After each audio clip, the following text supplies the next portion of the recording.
Hablemos de viajes. En Puntos Cardinales.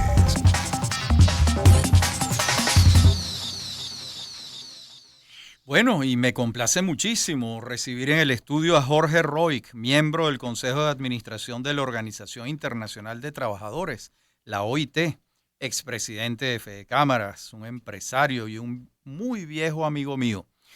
Con Jorge vamos a hablar de los viajes que han marcado su vida. Bienvenido, Jorge. Gracias, Rafael. Qué placer estar aquí, además sin hablar de política, sin hablar de cosas mucho más agradables. Claro, y además un viaje muy particular que hiciste. Uh-huh. Fuiste al reino del dragón del trueno, que se llama Bután. Es correcto. ¿Dónde es eso y cómo fue? Bueno, la verdad es que Bután, primero para ir a Bután hay que saber dónde queda, porque realmente es un país muy, muy chiquito, quizás de los más pequeños del mundo, apenas 40.000 kilómetros cuadrados y con 700.000, 800.000 habitantes. Y queda justo entre China, Nepal y la India. O sea, en el medio. O sea, un país muy, muy, muy chiquito. En ese viaje fuiste a Nepal también. Fui a Nepal porque es la única manera de llegar. Llegas okay. a Nepal he ido ya varias veces porque me gusta mucho el montañismo y la idea fundamental de ir a Bután era hacer montañismo también. Okay. Yo había estado en la base del Everest y había estado en los Annapurna y este viaje fue muy especial porque Bután hay que pedir el permiso para ir a Bután desde un año antes.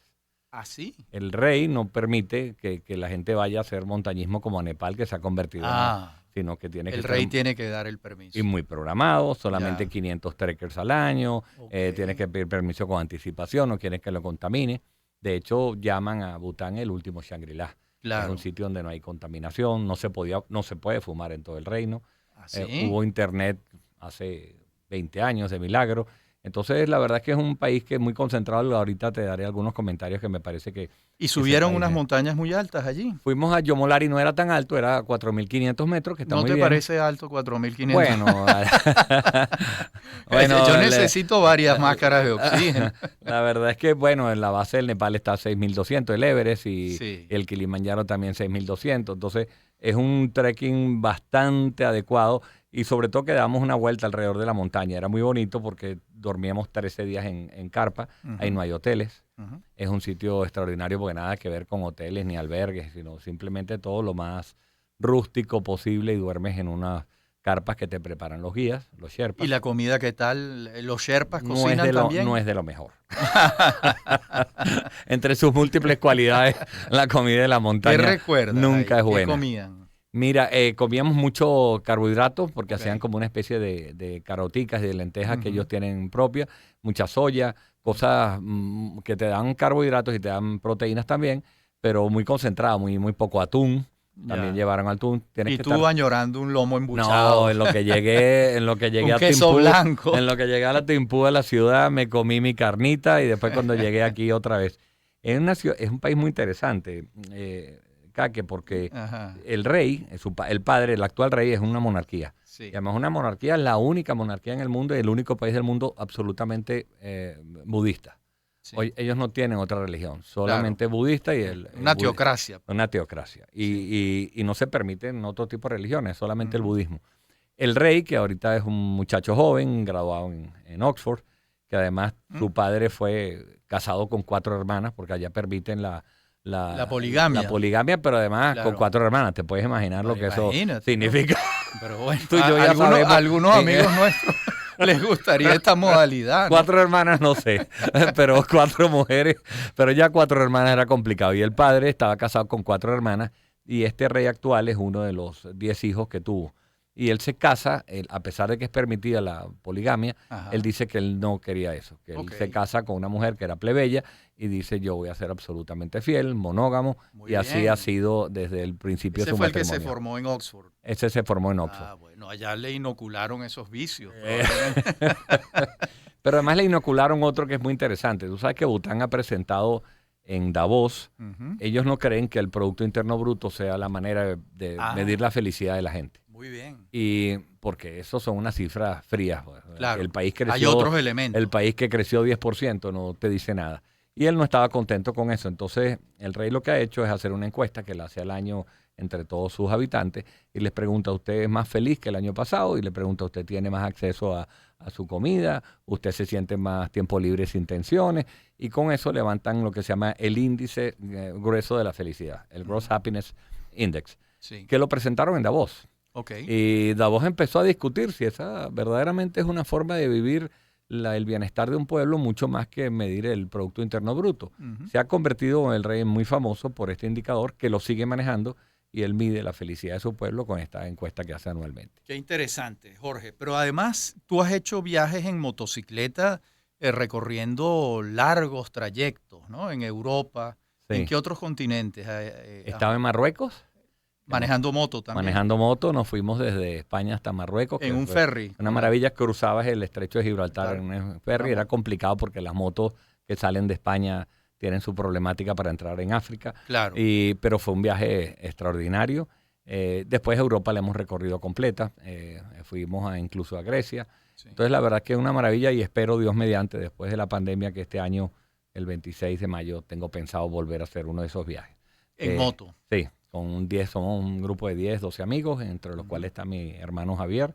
Y la verdad es que es un permiso que nos damos para pasar un buen tiempo recorriendo Europa, que es maravilloso. Y claro. Ya no ando mucho en moto aquí, aunque hoy vine en moto al estudio chiquitica. Ah, bueno, maravilloso, bienvenido. Y en el África, también, ¿qué otros países de África? Fui a África de una cosa que no estoy muy orgulloso. A ver. Fui a un rally de cacería. Caramba, ¿no? Hace muchos años. Ya no lo digo y mucho menos en la radio. Por supuesto. Claro, pero como no estamos en la radio en este momento. Estamos entre tú y yo, claro, entonces te agradezco que esto mantengas de verdad. No lo sabrá nadie. Tú y Jorge. Tus millones de oyentes. Entonces, la verdad es que fue una experiencia que quise dar por vista. Sí. Yo más bien me arrepiento mucho, Rafael, de las cosas que dejé de hacer en mi vida que de las que he hecho. Ya. Entonces, ese era un checklist que me invitaron y fue una experiencia interesante que no repetiría nunca. Por supuesto. Fui a bucear también a Sudáfrica. Eso ya es otra cosa, además es bellísimo. Sí, además nos metieron en una jaula. En Johannesburgo, por allí. En Johannesburgo y fuimos al Cabo Buena Esperanza y ahí nos metieron a bucear con un tiburón blanco en una jaula. ¿Qué tal ese compañero? Bueno, nada más. Pero además, la semana que yo llegué, que tengo el recorte periódico, se había volteado el primer barco de esa misma compañía que alquilaba los buzos y se había comido los tiburones a 36 pasajeros. Venía. Muy bien. Entonces, muy estimulante. Suspendieron la operación del viaje y me dicen, no se puede ir porque esto está suspendido. Pero si usted quiere, dentro de 2 semanas la volvemos a abrir. Y yo dije, bueno, llámeme. Yo estaba 2 semanas, a las 2 semanas la volvieron a abrir y estaba yo solo con otro señor que... pero fue una temporada interesante. Un señor y tú optimista. Nos metieron como 7 veces. Como no había más nadie, nos volvían a meter al tiburón una vez que, como no le habían dado carne en 2 semanas, estaba bastante... ¿Y cuándo vas a hacer un viaje en moto de Caracas a Buenos Aires? No, muy lejos ya. Muy lejos, ¿te parece? Ya no tengo la edad. ¿De verdad? Sí. Pero mira, Nicomeso lo haga con 74 años, hace eso a cada rato. ¿De verdad? ¿De verdad? Ya. Yo trato de hacer 250, 300 kilómetros diarios. La espalda se resiente, uno cree que esto es. Claro. Y son viajes largos. Entonces este año estamos planificando más bien eso, viajes de 3.000 kilómetros, 2.500 máximo. En 10 días ya es bastante. Claro, y eso que decías es importante. O sea, ¿cuántos kilómetros diarios? 250, me parece, para disfrutar, porque no son carreteras de autopista. Parece que fuera a ir a Caracas-Valencia, pero no es así. No es así. Son puras curvas y carreteras urbanas. Entonces, eso te iba a decir, 250 es Caracas-San Carlos. Parece muy poquito, pero cuando es por puras curvas, es más complicado. Yendo a la Colonia Tovar, 7 veces eso. Sí. Entonces, bueno, son 4, normalmente manejamos 5 o 6 horas de viaje al día. Casi todos tus viajes están vinculados con el deporte, ¿verdad? Todos. Para mí las vacaciones ideales son tiempo libre para visitar algunas cosas, pero sobre todo con algún deporte de bajo impacto incluido. Bajo impacto, estamos hablando... Caminar, senderismo, buceo, o sea, nada de maratones y esas cosas ya no. Pero hace 40 años sí, probablemente. Hace 40 años yo era otro. Claro. Entonces, claro. Pero el montañismo me cambió mucho la mentalidad en la vida de ese tipo de deporte. Bien, porque además el montañismo es contemplativo. Eso es. Y estás viendo paisajes que de otra manera no verías nunca. Así es, y vas con tu propia respiración, tienes mucho tiempo para pensar. Te aprendes a pensar que alcanzar un pico, una meta, no es lo importante, sino disfrutar todo el camino. Ahora es más difícil, es más delicado bajar que subir. Totalmente. Porque el tema de las rodillas es muy difícil, ¿no? Totalmente. De hecho, los grandes accidentes en el mundo de la alta montaña han sido más bajando. Uno dice, hice cumbre cuando regresaste. No es verdad que hagas cumbre cuando llegaste al pico. Esa es la cumbre cuando regresas a salvo a tu campamento. Claro. Yo conozco un médico, no lo voy a nombrar, traumatólogo, que un día le preguntaron, mira, pero has hecho muchísimo dinero. Y dice, se lo debo a Sabas Nieves. Porque no es subir, Sabas Nieves. Bajar te afecta las rodillas y cuando lo haces todos los días la gente no se da cuenta de lo que se está dañando la rodilla. Totalmente. Yo le recomiendo mucho a la gente el paseo que más me gusta hacer, que es subir al Humboldt y bajar en el teleférico. Exacto. Eso es un paraíso, eso es redondito. Porque puedes ¿Y por subir, dónde te vas? ¿Por dónde subes? Yo subo por la San Felipe, por la Castellana, por el paso del guardaparque. Pero eso es la parte más empinada, ¿no? Bueno, el final, donde están las antenas estas de todas las radios, es un poquito empinado, pero es un paseo de 3 horas, agradable, bonito, con bajadas y subidas, y después te devuelves en el carrito que no tiene precio. Y ya está. Eso es Caracas. Bueno, Caracas es un paraíso para hasta en eso. Hasta en eso, así es. Oye, Jorge, gracias por venir al estudio y esta conversación tan sabrosa. Además nos has ilustrado sobre Bután. Provoca ir, pero hay que escribirle al rey, ¿no? Hay que escribirle al rey y el vuelo es muy, muy peligroso. ¿Ah, sí? El vuelo está considerado el aeropuerto más peligroso del mundo. Porque aterrizas entre montañas. Entre montañas y además en bajada, así que salir de Nepal para ir es una experiencia maravillosa.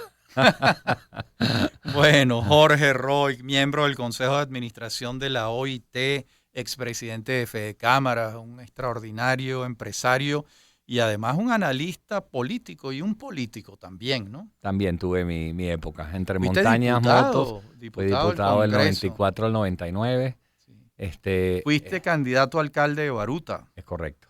Yo te veía allí en Santa Rosa de Lima. Llegué de segundo, perdí con Ivonne Atas. Sí. Y la verdad es que debió seguir. Baruta era un sitio donde me sentía muy identificado para hacer política. Fue un error haberme ido de Baruta. Bueno, a lo mejor vuelve. A lo mejor la verdad es que la vida después me ha sonreído también en otras áreas. Es así.